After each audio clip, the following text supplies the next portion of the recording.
അല്ല, അത് അവർക്ക് ഈ മാളത്തിൽ നിന്ന് പുകഞ്ഞ് പുറത്തേക്ക് ചാടുന്നതിൻ്റെ ഒരു പ്രശ്നമാണ്. ഞങ്ങൾ നിലപാട് നേരത്തെ പറഞ്ഞതാണ്. അതിൽ ചില തെറ്റായ വാർത്തകൾ വന്നതിനെതിരെ പാർട്ടി CPIMൻ്റെ സംസ്ഥാന സെക്രട്ടേറിയറ്റ് തന്നെ ശക്തമായ നിലപാട് സ്വീകരിക്കുമെന്ന് പറഞ്ഞു. നിയമ നടപടിയിലേക്ക് പോകുന്നൊക്കെ പറഞ്ഞിട്ടുണ്ട്. ഇവിടെ വിഷയം എന്താണെന്ന് വെച്ചാൽ, ഈ UDF എല്ലാ മതവർഗീയ പ്രസ്ഥാനങ്ങളെയും കൂട്ടി ചേർത്തുകൊണ്ടുള്ള അപകടകരമായ ചില നീക്കങ്ങളാണ് നടത്തിക്കൊണ്ടിരിക്കുന്നത്. പാലക്കാട് തെരഞ്ഞെടുപ്പിൽ വോട്ട് ഫലം വന്ന് എണ്ണിക്കഴിഞ്ഞ ഉടനെ തന്നെ CPIMൻ്റെ പാലക്കാട് ജില്ലാ കമ്മിറ്റി ഓഫീസിന് മുമ്പിൽ വന്ന് ആഹ്ലാദ നൃത്തമാടി പടക്കം പൊട്ടിച്ചത് SDPI ആണ് എന്നുള്ളത് നമ്മൾ ഓർക്കണം. UDF പോലുമല്ല. ഒരു ഭാഗത്ത് ഇത്തരം ജമാഅത്ത് ഇസ്ലാമി, SDPI ഇവയൊക്കെ പാലൂട്ടി വളർത്തുന്ന സമീപനമാണ് UDF സ്വീകരിക്കുന്നതെങ്കിൽ, മറുഭാഗത്ത് BJP ദയനീയ പരാജയത്തിലേക്ക് എത്താതിരിക്കാൻ BJPയെ രക്ഷപ്പെടുത്തിയത് പ്രതിപക്ഷ നേതാവും UDF നേതാക്കന്മാരുമാണ്. കാരണം BJP തകർന്ന് തരിപ്പണാവെന്ന് ഞങ്ങൾ നേരത്തെ പറഞ്ഞത്, ഈ അടിയൊക്കെ ഞങ്ങൾ നേരത്തെ പറഞ്ഞതാണ്. എന്നാൽ അങ്ങനെയല്ല, മത്സരം UDFും BJPയും ആണെന്നാണ് പ്രതിപക്ഷ നേതാവ് പറഞ്ഞത്. അതിലൂടെ വലിയൊരു പരസ്യമാണ് BJPക്ക് നൽകിയിട്ടുള്ളത്. BJPക്ക് വോട്ട് ചെയ്യാൻ മടിച്ചവരുടെ ഇടയിൽ പോലും, കാരണം എന്തായാലും വോട്ട് ചെയ്യേണ്ടതില്ല എന്ന് കരുതിയവരുടെ ഇടയിൽ പോലും BJP പ്രധാന മത്സരത്തിലാണെന്ന് തോന്നുന്ന നിലയിൽ പ്രചരിപ്പിക്കാനുള്ള ശ്രമമാണ് നടത്തിയത്. അങ്ങനെ BJPക്ക് ഒരിക്കലും വോട്ട് ചെയ്യില്ല എന്ന് കരുതിയ വോട്ടർമാരെ പോലും BJPക്ക് വോട്ട് ചെയ്യിക്കാനാണ് ആ സമീപനം കാരണമായത്. ഞങ്ങൾ അപ്പോഴേ പറഞ്ഞു, UDF LDF ആണ് മത്സരം. UDFും LDFുമാണ് എന്നുള്ള മത്സരം എന്നുള്ളത് മനസ്സിലാക്കി മുന്നോട്ട് പോകുമ്പോഴാണ് ഈ തെറ്റായ പ്രചരണം നടത്തിയത്. ഈ തെറ്റായ പ്രചരണത്തിൻ്റെ ഭാഗമായിട്ടാണ് പാലക്കാട് BJP ഇത്രയെങ്കിലും വോട്ട് വാങ്ങിയത്. ഇല്ലെങ്കിൽ ഇതിലും ദയനീയമാകും സ്ഥിതി. അപ്പോൾ ഒരു ഭാഗത്ത് ജമാഅത്ത് ഇസ്ലാമി, SDPI എന്നിവരെയൊക്കെ സംരക്ഷിക്കുകയാണ്, ഇപ്പുറത്ത് BJPയുടെ രക്ഷാധികാരിയായി പ്രതിപക്ഷ നേതാവ് പ്രവർത്തിക്കുകയാണ്, കോൺഗ്രസ് മുസ്ലിം ലീഗ് നേതൃത്വം പ്രവർത്തിക്കുകയാണ്. എല്ലാ നിലയിലും മതവർഗീയ പ്രസ്ഥാനങ്ങളെ കൂട്ടുപിടിച്ചുകൊണ്ട് അന്ധമായ ഇടതുപക്ഷ വിരുദ്ധത കാരണം സമനില തെറ്റിയവരായി കേരളത്തിലെ UDF നേതാക്കന്മാർ മാറി. അവർക്ക് എങ്ങനെയെങ്കിലും അധികാരത്തിലെത്തണം, അധികാരത്തിലെത്തി അഴിമതി നടത്തണം. ഗ്രൂപ്പ് പോരും തമ്മിലടിയും കെടുകാര്യസ്ഥതയും കാട്ടുകൊള്ളയും UDFൻ്റെ ഭരണകാലത്ത് എങ്ങനെയായിരുന്നു എന്നുള്ളത് നമ്മളിപ്പോഴും സ്വപ്നത്തിലൊരു ഹൊറർ സിനിമയെക്കുറിച്ച് ഓർത്ത് ഞെട്ടുന്നത് പോലെ ഞെട്ടുന്നതാണ്. അപ്പോൾ വീണ്ടും അധികാരത്തിൽ വരണം. അധികാരത്തിൽ വരണമെങ്കിൽ ഇടതുപക്ഷത്തെ എങ്ങനെയെങ്കിലും പ്രയാസപ്പെടുത്തണം, ഇടതുപക്ഷ സർക്കാരിനെ. അപ്പോൾ അധികാരക്കൊതിയുടെ അന്ധത കാരണം മതവർഗീയ പ്രസ്ഥാനങ്ങളുമായി കൈകോർത്തുകൊണ്ടാണ് കോൺഗ്രസ്, മുസ്ലിം ലീഗ്, UDF നേതൃത്വം പ്രവർത്തിച്ചു കൊണ്ടിരിക്കുന്നത്. ഇത് ജനങ്ങൾ മനസ്സിലാക്കുന്നുണ്ട്. കേരളത്തിലെ ജനത മതനിരപേക്ഷ മനസ്സുള്ളവരാണ്. പാലക്കാട് ധാരണ ഉണ്ടോ എന്ന് ചോദ്യത്തിന് ജമാഅത്തെ ഇസ്ലാമി മറുപടി പറയാൻ തയ്യാറായിട്ടുണ്ട്. CPIയുമായിട്ട് ധാരണകൾ ഉണ്ടായിരുന്നു, ചർച്ച നടത്തിയെന്ന് ഒരു ഭാഗത്ത് പറയുന്നു. UDFുമായി ധാരണ ഉണ്ടായിട്ടുണ്ടോ ചോദിച്ചാൽ പിന്നീട് പറയാനാവും. അല്ല, ജമാഅത്ത് ഇസ്ലാമിക്ക് വളരാൻ കേരളത്തിൻ്റെ മണ്ണ് അനുകൂലമാകണമെങ്കിൽ കേരളം ഭരിക്കേണ്ടത് LDF അല്ല, UDF ആണ്. UDF ആണ് കേരളം ഭരിക്കുന്നതെങ്കിൽ ജമാഅത്ത് ഇസ്ലാമി ഉദ്ദേശിക്കുന്ന മതവർഗീയ ധ്രുവീകരണം സൃഷ്ടിക്കാൻ എളുപ്പമാണ്.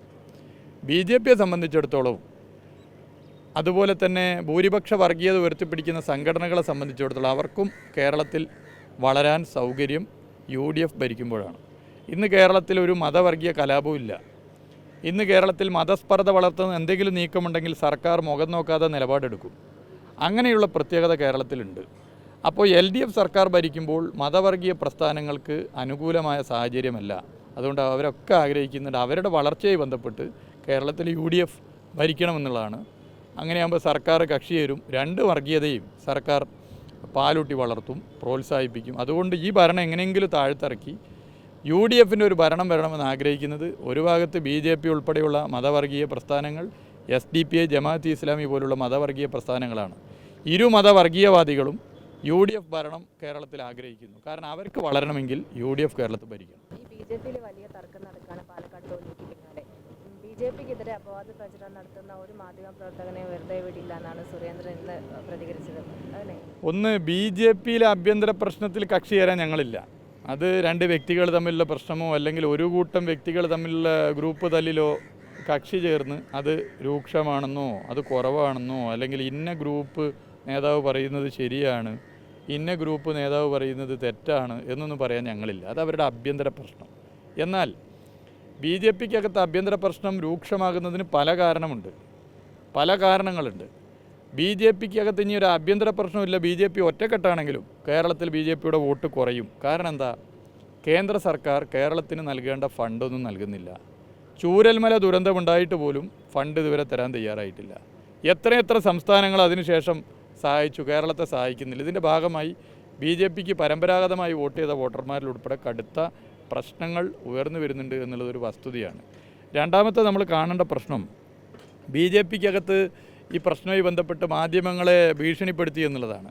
ഇതൊരു പുതിയ സംഭവമാണോ? ഞാൻ മുമ്പ് കേന്ദ്രമന്ത്രിയുടെ പ്രശ്നം വന്നപ്പോൾ പറഞ്ഞില്ലേ, കേരളത്തിലിത് കുറവാണ്. കേരളത്തിന് പുറത്ത് ബി ജെ പി നേതൃത്വം മാധ്യമങ്ങളോട് എടുക്കുന്ന സമീപനം എന്താ? ബി ജെ പിക്കെതിരെ വാർത്തകൾ ഉത്തരേന്ത്യയിലും മറ്റും കൊടുത്തു കഴുത്ത് തലയുണ്ടാവില്ല. എത്ര മാധ്യമ സ്ഥാപനങ്ങൾ കയറി അടിച്ച് ശരിപ്പെടുത്തിയിട്ടുണ്ട്, എത്ര മാധ്യമ സ്ഥാപനങ്ങളെ പൂട്ടിയിട്ടുണ്ട്, എത്ര മാധ്യമ സ്ഥാപനങ്ങൾ നിസ്വാർത്ഥമായി നിഷ്പക്ഷമായി പ്രവർത്തിക്കുകയും വാർത്ത കൊടുക്കുകയും ചെയ്യുന്ന മാധ്യമ പ്രവർത്തകരെ ആക്രമിച്ച് കൊലപ്പെടുത്തുകയും ഭീകരമായി പരിക്കേൽപ്പിക്കുകയും ചെയ്തിട്ടുണ്ട്. അതാണ് ബി ജെ പി എന്ന പാർട്ടി. അപ്പോൾ ആ ബി ജെ പി എന്ന പാർട്ടി കേരളത്തിൽ അത്രത്തോളം നിലപാട് സ്വീകരിക്കാൻ പറ്റാത്തത് കേരളം ഭരിക്കുന്നത് ഇടതുപക്ഷമായതുകൊണ്ടാണ്. ഇടതുപക്ഷം കേരളത്തിൽ ഭരിക്കുമ്പോൾ നിങ്ങളൊക്കെ ഉറപ്പിച്ച് നിങ്ങൾക്ക് വിശ്വസിക്കാൻ പറ്റും, നിങ്ങളൊക്കെ സുരക്ഷിതരാണ്. എന്ത് വാർത്തയും നിങ്ങൾക്ക് കൊടുക്കാം, സംസ്ഥാന സർക്കാരിനെതിരെ എന്തും കൊടുക്കാം, ആർക്കെതിരെ എന്ത് അസംബന്ധവും കൊടുക്കാം. പക്ഷേ നിങ്ങൾക്ക് ഒരു തരത്തിലുള്ള സുരക്ഷാ പ്രശ്നവും വരില്ല. കാരണം ഇവിടെ ഭരണം നടത്തുന്നത് സംസ്ഥാന സർക്കാർ, LDF സർക്കാരാണ്. എന്നാൽ നിങ്ങൾ ബി ജെ പി ഭരിക്കുന്ന സംസ്ഥാനത്തോ കോൺഗ്രസ് ഭരിക്കുന്ന സംസ്ഥാനത്തോ സ്വതന്ത്ര മാധ്യമ പ്രവർത്തനം നടത്താൻ പറ്റുമോ എന്നുള്ളത് പരിശോധന നടത്തി നോക്കൂ. നിങ്ങൾ ഒരു ഗ്രൂപ്പായി ഒരു ടീമായി ഒരു പിക്നിക്കിന് പോകും, ഓരോ സ്റ്റേറ്റിൽ പോകും, ഒരു ടൂർ പോയി നോക്കൂ. എത്ര മാധ്യമ പ്രവർത്തകർ ഭീകരമായി മർദ്ദനേറ്റിട്ടുണ്ട്.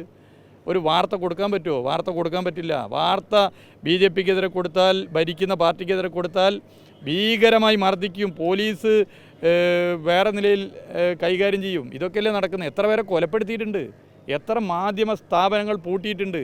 ആ പാർട്ടിയാണ് ബി ജെ പി. ആ പാർട്ടിയുടെ സംസ്ഥാന പ്രസിഡന്റാണ് സുരേന്ദ്രൻ എന്നുള്ളതുകൊണ്ട് ഈ പറഞ്ഞതിൽ ഒരു അത്ഭുതവും നമുക്കാർക്കും വേണ്ട.